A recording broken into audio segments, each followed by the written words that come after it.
68 years I, I'm 68 years old. I don't work the same way I did 3 years ago, but because I fly, I hunt, and I do other stuff. I got grandkids and all that kind of stuff. So I have more of a life now. It's awesome. And but the but now I don't recommend that if you're younger than me, 45, you work hard and then get to a place where you can slow down. So just FYI on that. The But the thing is like how do you take what we have? Because I get the same leads that everybody else gets. I'm buying leads from PCG and various other places like they're all Facebook leads. So it's not like I'm getting special leads or anything. And in fact, I had somebody ask me, how do you sell all these 30, 50, $60,000 APs? And and I just said, well, I buy a lot of leads. And I asked him, so how much are you spending on leads? I said, well, like 1,000 a month. And I said, well, I'm buying $7,000 a month in leads. And so I'm going to, people say, hey, you're lucky to have all these people. No, because I'm getting the same leads you are, except I'm covering 6 months worth of ground in 1 month.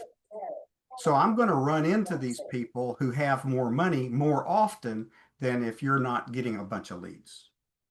And then at the same time, if I'm stuck in this routine, hey, how much are you thinking of contributing to your IUL? And they tell me, then I'm not helping them get the most out of what they could get. So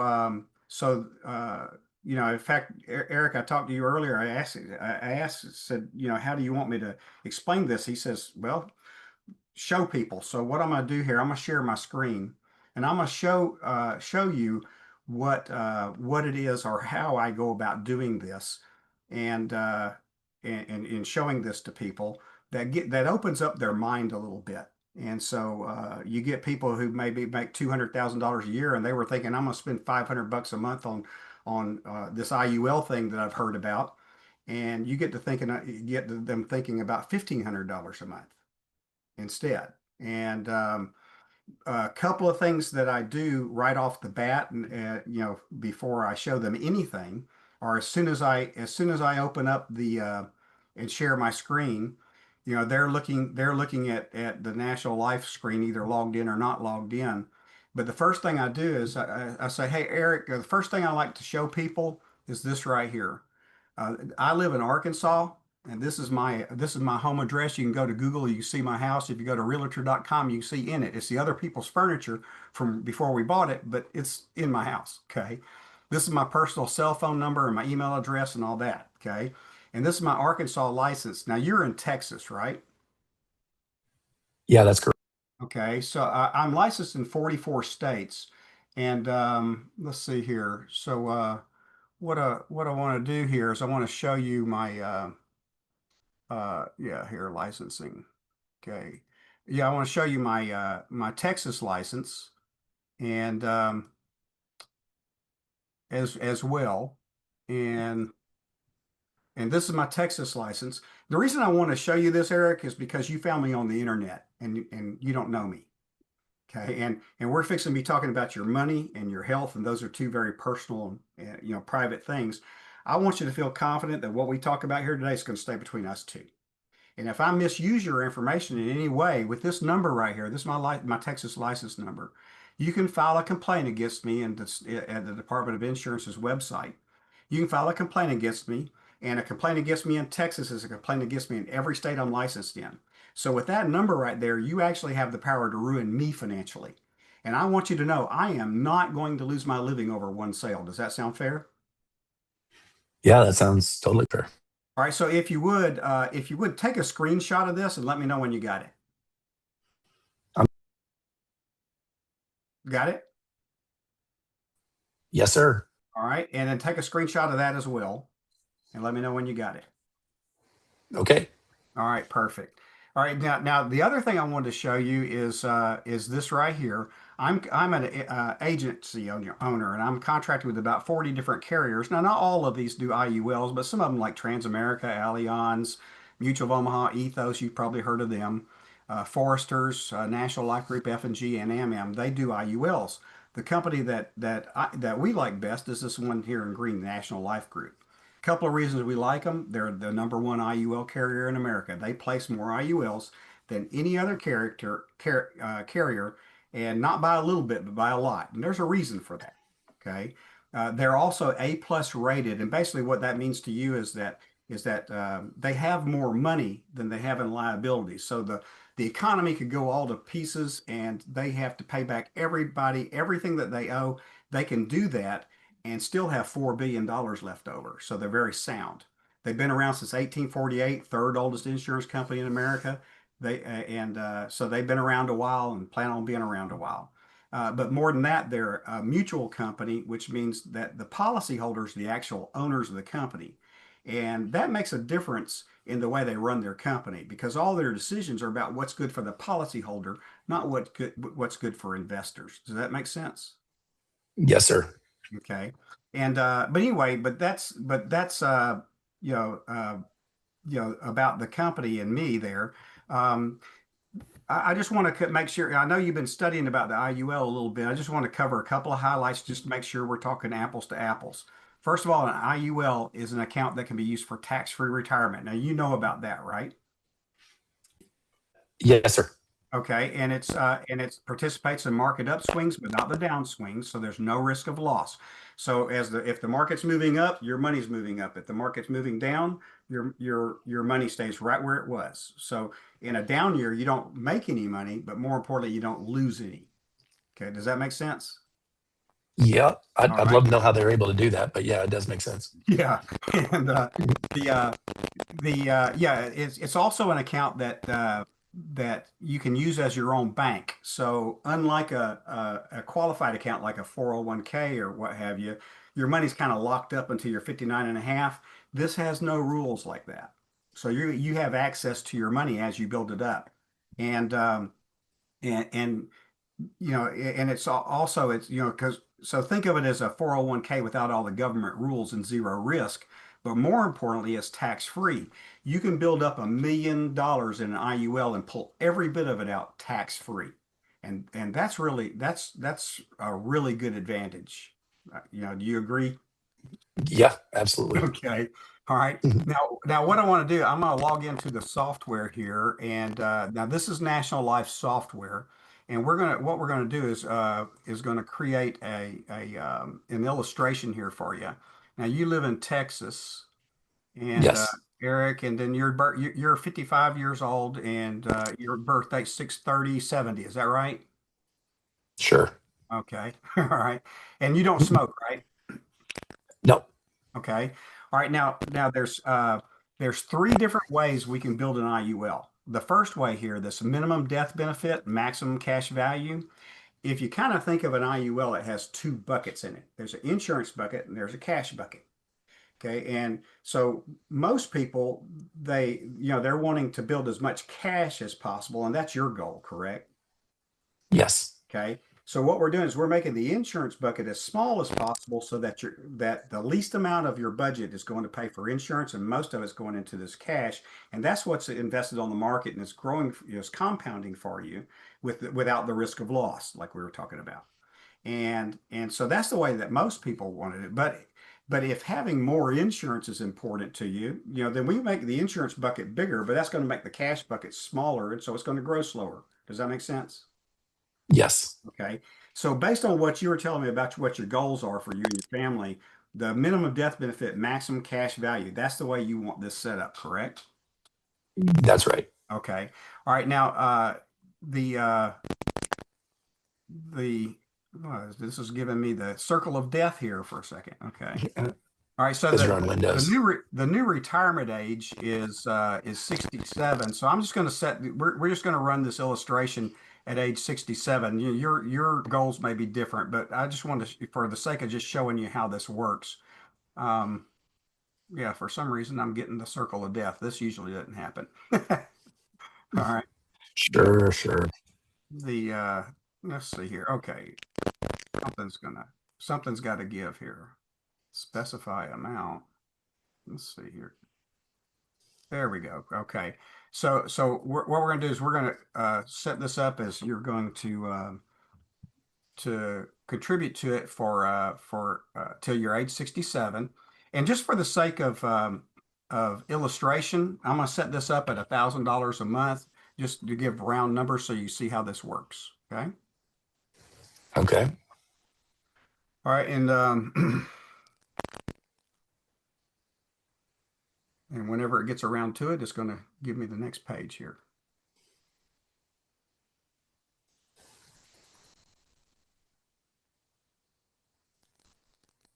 All right. So you see this $1,000 a month? Okay. Mm-hmm. That right there is your planned premium. Now, with an IUL, that premium is actually flexible. You see this figure right here, this 2,300? That's actually Yes. your minimum for the year. This 12,000 right here, that's your maximum for the year. So this is set up for and it's also going to get you this $1,000 a month is going to get you $146,837 in death benefit. Now this is set up for minimum death benefit, maximum cash value. So you're maxing it out at your planned premium of $12,000. Okay. And what this is right here, these two numbers right here, this is called the MEC. This is the only place the IRS has a say-so in your IUL. And basically the IRS says, hey, if you're putting in $12,000 a year, then the first 7 years you can put in 12,396. But after that, 12,000 is the max you can put into it. And in order to do that, you have to get at least 146,837. Because if you don't, if you put $1 extra into this, then they don't consider this insurance anymore. They consider a retirement fund, and then they tax it like an IRA. Mm. Okay. We don't want that. You don't want that. Yeah, all right. All right. So of your thousand a month, which is 12,000 a year, 2,043 is going to pay for the insurance. That's going into your insurance bucket. 10,050 is going into your cash bucket. And this is what's invested on the market and is compounding for you every year. And now, if you decided you wanted to start taking income from this, and I apologize for this being so slow. It's normally not this way. If you decided you wanted to start taking income from this, then you could, if you wanted to. Um, come on, come on, slow computer.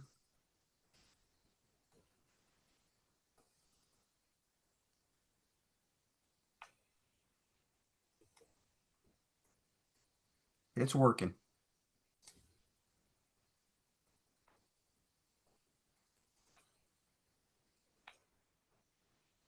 Well, I apologize for this, folks. This normally doesn't take but a second. You know how it goes, right?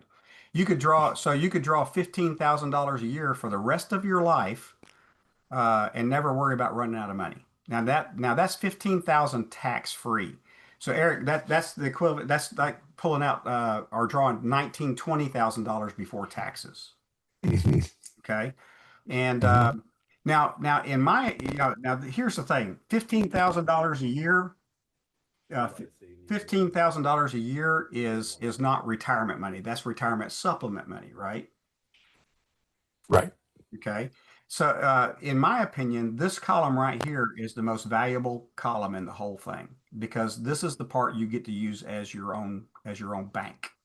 For instance, like my daughter, she's put it, she when she was 27 years old, she had just graduated from physical therapy school and she was doing travel PT, making bank single, and she says, "Dad, I want to put $1,000 a month into an IUL because if I don't do that, I'll spend it somewhere in 5 years from now. I won't remember what I spent it on."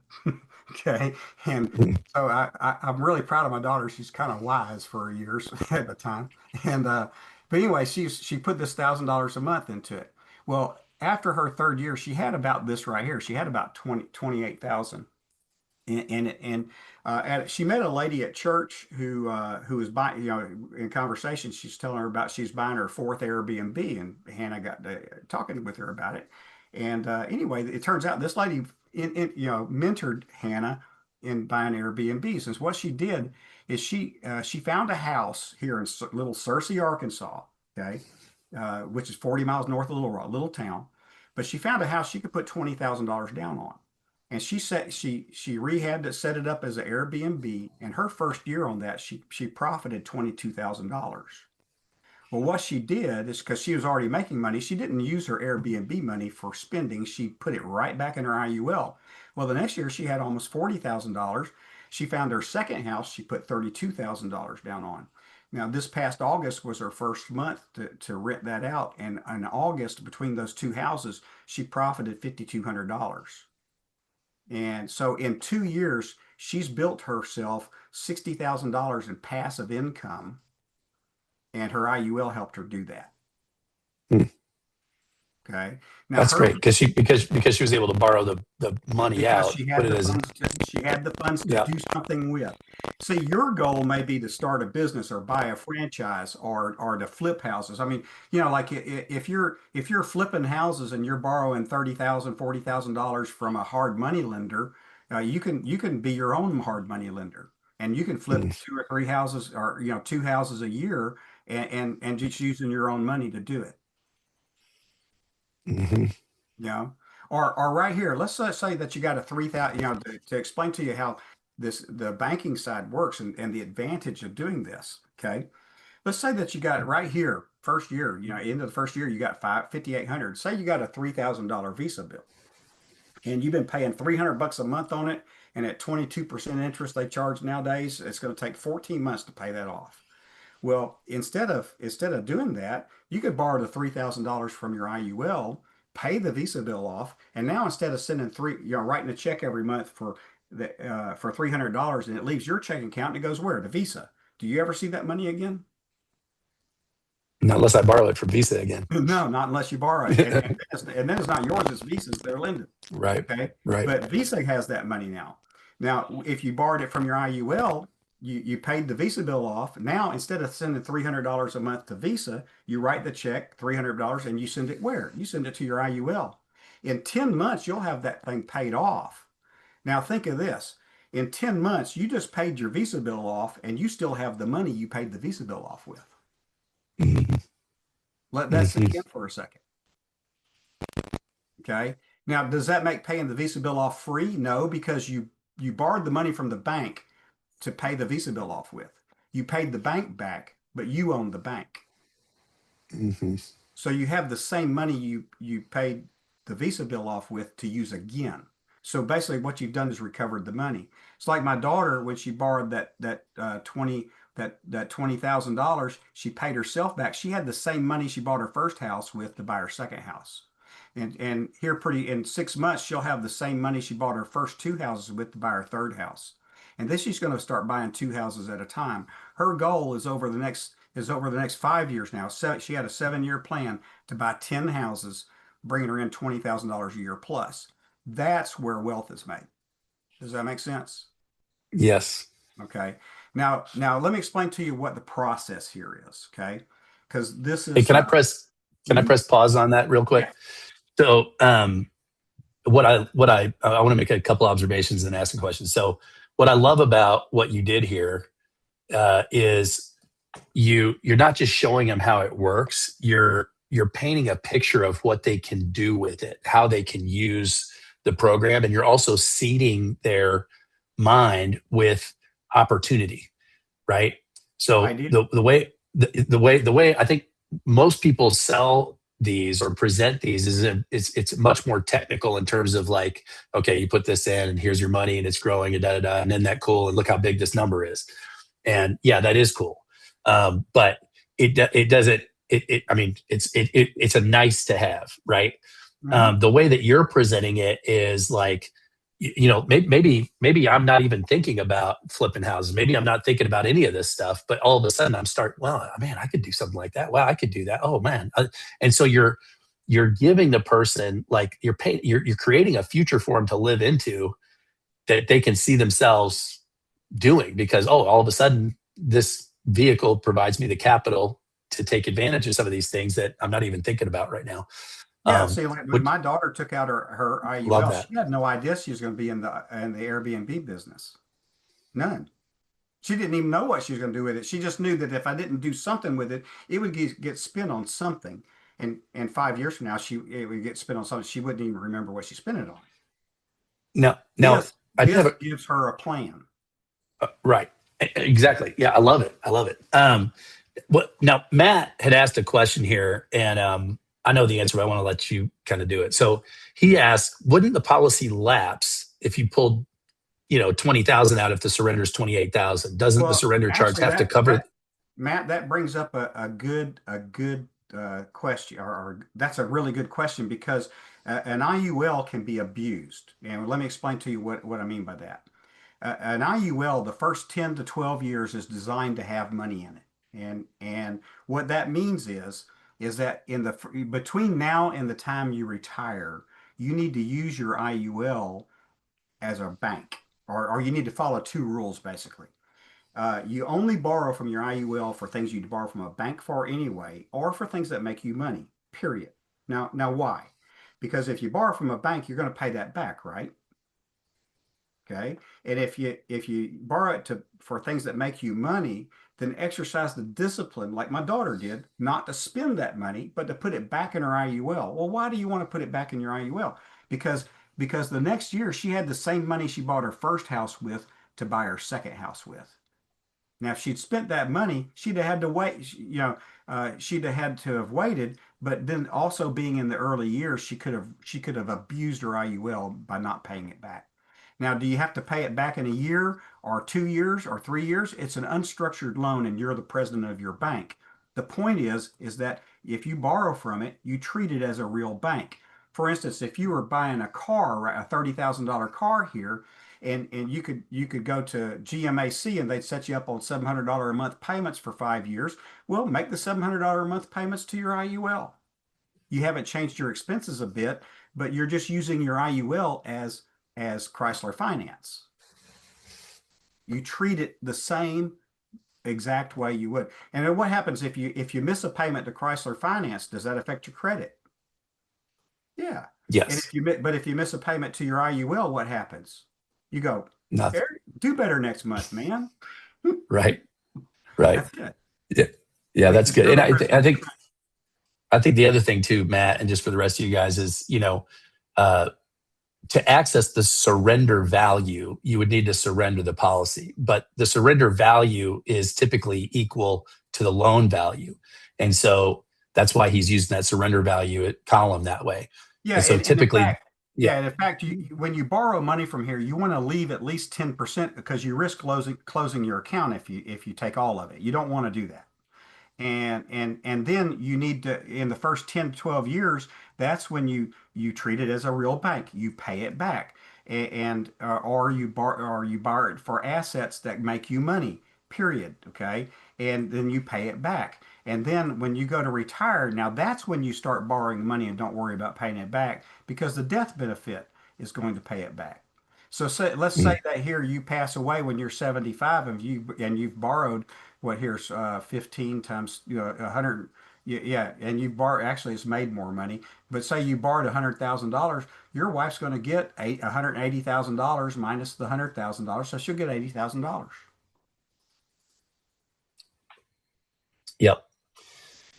That's good. I didn't see any other questions come in the chat Okay. during this segment, so I'll just let you pick up where you left All right, off. And but guys, if you do, anyway, if you do the have, next, yeah, the next yeah, question I ask is I assume $1,000 right here, and I just say, hey, Eric, let me explain to you what the process there is. Okay, because this is insurance, so we have to apply. Now, when you apply, you go through underwriting. That takes anywhere from 3 days to 3 weeks. And when you get through underwriting, they're going to come back with a decision. They either decline you, in which case nothing happens, or they approve you, in which case they give you 75 days to make any changes you want to it. So say we applied here at this $1,000 a month and you got to thinking about it. So I could really afford to put 1,500 or 2,000 in there. So we call them up, we make the change. You sign off on it, and you're off to the races. Or you could say, hey, maybe my eyes are bigger than my checkbook. I'd feel more comfortable doing this at $700 a month. And so we call them up, make the change, sign off on it, and you're off to the races. So the question is, Eric, would you want to apply at this $1,000 that we illustrated here, or would you want to do higher amount or a lower amount? uh, yeah, I'd be comfortable with 1,000. Let's start with that. All right, and then say, and yeah, and then And see uh, what I love about this too, Dan. And I remember when you first showed it to me, I'm like, most of the other presentations I've seen are like, okay, so like before they show them anything, they ask you, well, kind of what were you thinking you want to put in, and you just skip that whole part. It's I just like, quit hey, doing that. let me just show you how it works, and I'm just going to use 1,000 for round numbers. You can pick your own number. I just want to show you the concept. Yeah. And I think you told me, you're like, yeah, I've had several people saying I was only thinking I was going to do a couple $100, but now I'm doing 2,500, because it's just when they see the possibility and what you can use it for, all of a sudden they Correct. start, oh, this isn't an expense. This is like a treasure chest that I can utilize over the next few Yeah, years. and then if you're talking to somebody who's younger, who's born in 1980, okay, and that it gets a lot more exciting. And of course, it's going to take the spinning wheel of death here. But You that got to gets reboot more. you got to reboot your computer before your 6 p.m., man. Yeah. Yeah. But that, yeah, then they got Oh, wow. $500,000. I mean, hey, Eric, that right there, that's multiplex apartments right there. Mhm. That's a down payment to set yourself up for life right there when you're 60, right here when you're around the retirement age. Boom. Yeah, that's awesome.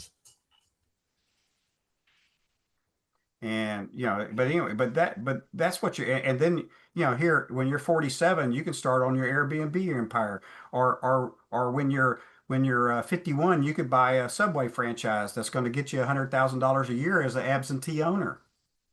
Mm. You pay that off. The second year, you get your second Subway. The third year, you get now you're making $300,000 a year, and your IUL helped you do it.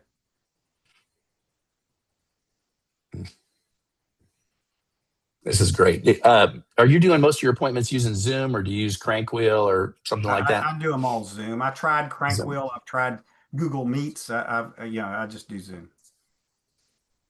I Got went it. back to Zoom, put it that way. And guys, I wanted to keep this tightly focused. I know we've all probably seen countless carrier illustrations and things like that. So I don't want to get too in the weeds on this. I just wanted to get him to tee up how he's getting such a big package size on average compared to most of the other people in this space. So, what are there any other things, Dan, that you think you do to kind of seed the conversation and tee up a bigger package other than what you've shown us so far? Anything that you think of? Well, first thing, at the beginning of the conversation, when I first get them on the phone, I tell them, say, hey, you saw that video online and you went to the website and filled out the form here. What is it that piqued your interest that made you want to, do that? And here we are talking today. And so they Yeah, tell me and what then they'll they're go off. Yeah. right. And so I take that. I go from there, and I really really when and almost everybody. I mean, nobody's buying this for insurance. Almost everybody's buying this for because they want to use it as a bank or for retirement, and or both. And generally speaking, the presentation I just showed you, I mean, with some variations, I guess, because I generally do. I even get into a little bit about, when you borrow that money, it's you're not actually borrowing it from your IUL. You're actually borrowing it from the insurance company. They use that 20,000 of that 28,000 as collateral and loan, but it stays in your account, still earning interest. So if the market goes up 8%, you just made eight or $1,600 on that $20,000. Mhm. And and the yeah, and now and I even go into now when you borrow that from the insurance company, right now the interest rate's like around 5 or 5.7%.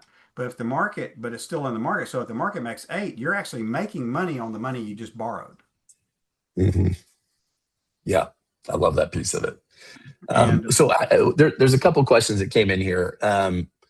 So, and I have one too that actually I'll do mine first before I forget it, since I'm 50 now. My memory not what it used to be. what happens? So one of the questions that came in is, do you use the carrier's illustration tool? And I think the answer is yes, right? You always default to NLG and you always use their illustration. And then my question was, okay, let's say that for whatever reason during the underwriting process, NLG is not a good fit. What's your pivot? I got it. Not what carrier you choose, but like how do you pivot after you've done such a job of selling NLG and how great they Well, are? what I do when I'm filling out the application, if they have things that I think are questionable and they might get declined, I tell them first of all I tell them now if you get declined, it's not over. Because a couple of things that we can do. We can either apply at another company. There's another company, F&G, that pretty much has the same IUL, but they're a little bit looser on their underwriting. Another thing that we could do is we could cover do this on your set this up on your wife or even on one of your kids. Okay, got it. The we had a couple of questions come in about finances. So basically, like what financial questions do you typically ask, maybe about their income or anything like that prior to getting in the illustration, or Well, do you not? when I'm talking about at the very beginning, when I ask what are your goals, and we'll talk about stuff like that then. Okay, and that's before you whip out your slides and Yeah, show them that's your license, before or we you? get into this, correct. So I kind Oh, of have an understanding of where they are. They may be making 120,000. I said, does your wife work too? Yeah, she makes 60, so they're making 180,000. Well, they can afford $1,000 a month yeah, if they wanted it. yeah. Okay, And good. something else to understand about this too, and a lot of people understand this about a retirement fund. They have choices at work. Fund an IUL or they can fund a 401k, and a whole lot of people, they may fund it 10% of their income, and their employer matches 3%. And in fact, in talking about, I ask them because one of the things I'll ask, what have you got set up so far? And they say, well, we have a 401k I contribute to. So say, how much are you contributing to that? And they say like 8% of my income. And and how much does your employer match? They match 5 or 6 or 4 or whatever it is they say. And I say, well, actually that's kind of smart to do into a 401k what the employer matches. But above that, there's some things that you might want to consider. And I just drop it there because then I'll address that when I'm here. Because if there, especially if there's a thing about their budget, they say, "Hey, I can do $500 a month," and I say, "Now, you know how you said you do an 8%, but your employer matches 3." Well, if you took the other 5% there and put it into your IUL as opposed to the 401k, you're taking away risk of market loss now, and you're building tax free as opposed to the 401k that's tax deferred. You're going to pay taxes on, Hmm. and they go, Hmm. that's it. And I say now it is a very good and smart thing to put in as at least as much as your employer matches because you're doubling your money instantaneously. Immediate, yeah, You can't you 100% can't growth. you can't beat that return anywhere. But what you're doing above it is something to consider putting into something that's not going to have a risk of market loss and is going to grow for you tax free. For instance, just to give you an idea here is if say that extra 5% was unfortunately, oh yeah, say that extra 5% was $200. Okay. See, if you put that extra $200 in here as opposed to your 401k, instead of having $45,000 and $500,000 when you go to retire, let's take a look here and see what it is. Now you're going to have $622,000, and you just increased your annual income by $10,000 tax 10K. free Yeah. forever. That's never going to run out. You won't you understand that's guaranteed for as long as you live. You don't get that with a 401k either. Dan, you're a rock star, man. This was phenomenal. I really Well, appreciate it. I know you got a hard stop at 6. You got a client to prepare for, but did I hear a question coming in? You have time for one more question? Oh yeah, I've got. In fact, my 6 o'clock got moved back, so we're good. Okay. All right. Was there a question coming in from the crew here? It sounded like somebody tried to unmute. Uh, Yeah. I don't have it. Can you hear, Oh, go ahead. Go ahead. hear me now? Go ahead, Okay. Robert. Sorry. So I thought I heard you say earlier something about if the market made 80%, that your $20,000. 8%. 8%. Okay. I thought earlier you'd said something about 80% because there's caps on these things, right? No. The market's never going to make 80%. Well, You yeah, misheard. Yeah, it's but I eight mean, 8%. Yeah. caps on the IULs. Well, the current cap on the S&P with National Life is like 9.5, I believe. Okay. Gotcha. And then, but then can the company change that cap? Yes, they can. Okay. Is there, And is there, there's other funds you could go to if that happened that don't have caps. So there's all generally speaking, National Life, you're going to average, over a 20-year period, you're going to average between probably 6.5 to 7.5% gains on your overall. And okay. some years you might have 9.5, 10% gains. You understand that. Some years you might have 1% gains, but you're going to average around 6.5 to 7.5% over a 20-year period. Gotcha. And it doesn't go directly in the market. It's all just indexed to the market, right? Correct. Yeah, that's a conversation for another day, but how they go about doing that. But yes. Okay. Gotcha. So Yeah, are the other ones, are they like what, the Russell or I the, have no idea. That's a conversation for another day. okay, fair enough. All right. Thank you. I think the key thing too here, and this is not just for Robert, but for everybody else. And one thing Dan and I had talked about when we did our one-on-one is if you notice, he's very light on the education in terms of like getting into the nickels and dimes of, like what this column is and what that column is, and this is guaranteed and non-guaranteed and all those different things, right? He's just very much like more conceptual, using these numbers to plant a seed. Because bottom line is like nobody knows what the future is. Nobody knows what that is, and so it's like rather than get into the weeds of all that, instead it's like, okay, here's how it is used, right? Sell today and educate, tomorrow. So like, here's how it's used. Well, where would you like to start? And In then when you do actuality, your follow up, go ahead. Sorry. you bring up in actuality. In fact, I'll tell you when I most of the time I say to me this column right here is the most important column in your IUL, and I'll just add because this column is based on what the market does, and you and I have zero control over what that does. But we have full control over what we do with this money right here. And then that's where I go to explain about what my daughter did or what you can do with whether you don't have a daughter, but you could explain the same thing.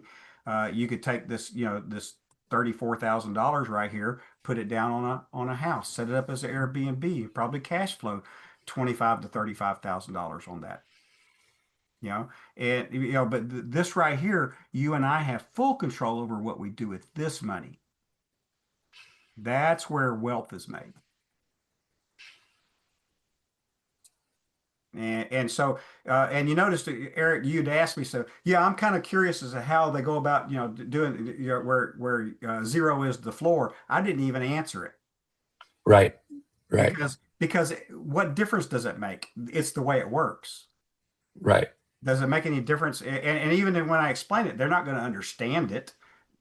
Oh yeah, it's just that's the way it works. Or you could say insurance companies have billions and billions they invest. They're able to invest in ways you and I don't even have access to. That's explanation enough. Mm-hmm. Yep.